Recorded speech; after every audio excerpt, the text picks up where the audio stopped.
Keep calm and remain communicative. Startup founders share how they cope with coronavirus crisis. The coronavirus outbreak has provided plenty of important lessons for these startup founders, formerly known as the coronavirus. The World Health Organization (WHO) has declared the COVID-19 outbreak as a global public health emergency, with China being the most affected, followed by Japan 174, Singapore 58, South Korea 28, Thailand 25, Malaysia 16, and Vietnam 15, at the time this article was written. Beyond affecting daily life, this outbreak has also affected a large chunk of businesses. A multitude of short and long-term effects have been anticipated, from the postponement of events to missed launch target due to office closures. Even Elon Musk's Tesla was not immune to the consequence, as its stock crashed to 19% after news of delay in Model 3 deliveries in China. E27 has compiled a list of comments from startup founders from Southeast Asia on how they plan to cope with the impact of the outbreak. The offline side of the business. The impact of the outbreak is more significant for tech startups with a strong offline element in their business. Take the example of People Matters, who had postponed its People Matters Tech HR Singapore event. In a statement to E27, CEO Esther Martinez explains how the company has been monitoring the issue closely and had to make the difficult decision. "I hope the situation comes to normalcy soon," she says, expressing gratitude to the event's partners and sponsors. A different story happens to Coder School, a Vietnam-based coding school who had recently launched an online-only program. While the launch seemed to coincide the outbreak, Coder School co-founder Charles Lee said that the school had not seen anyone signing up just because of the virus fear. "We are prepared to do more online, study from home type of stuff, but so far it has not seemed necessary. One big test for us will be next week when we have a large event, a demo day for one of our classes. The hope is that attendance won't suffer," Lee says. However, the approach startups are taking vary from market to market. In Indonesia, where there is zero number of confirmed case by the time this article was written, startups are taking a more relaxed approach. While ride-hailing giants such as Gojek is taking precaution by encouraging drivers to monitor body temperature and disinfect their vehicles, other companies such as Daily Social are not doing beyond what is commonly implemented. Of course there are precautions when meeting someone who recently traveled abroad, but that just means more people wearing masks, Rama Mamwaya said. Part of the company's offerings include the running of startup events such as #Salasa Startup, Startup Tuesdays, and CEO Mamwaya noted how customers in the market behaved as usual.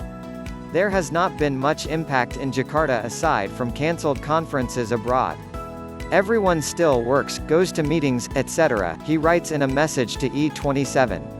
Founder of WhaleSave added, "Ever since the outbreak, we have started to see a pickup in our users for our online arcade, Dino Mao.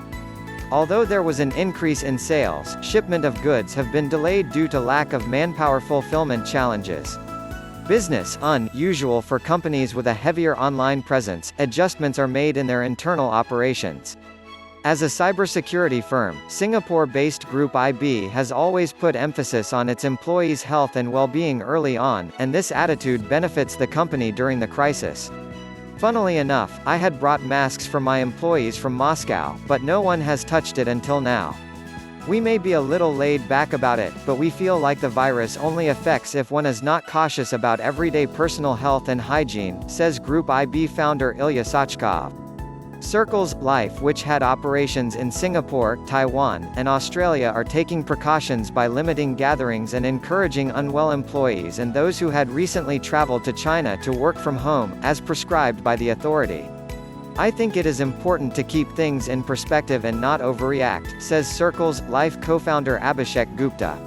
The importance of staying calm is also stressed by Philip Christian Deconner, founder of Tensha, author, and Singapore keynote and TEDx speaker.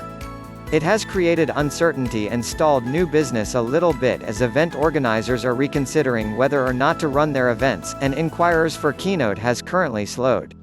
Equally, the panic appears to have taken the focus off some strategic conversations which underpin our advisory work," he expresses.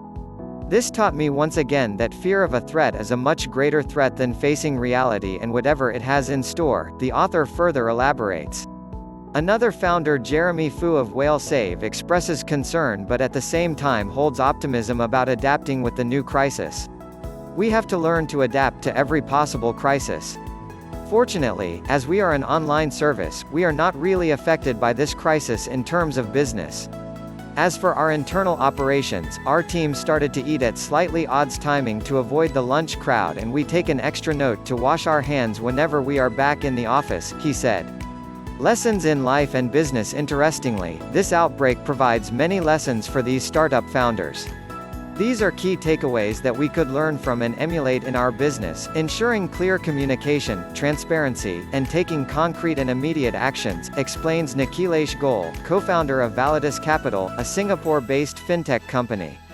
This will see us through any crisis and provide the assurance and stability required to our business and external stakeholders, he stresses. For Circles, Life's Gupta, the biggest lesson lies in the importance of having a strong business continuity planning (BCP) in place. We were lucky that we often had to make such plans, given the heavily regulated nature of our business, but I can imagine many others not being as lucky, he says. As with most things, just acknowledge everything openly and be ready to listen, says Coder School's Lee.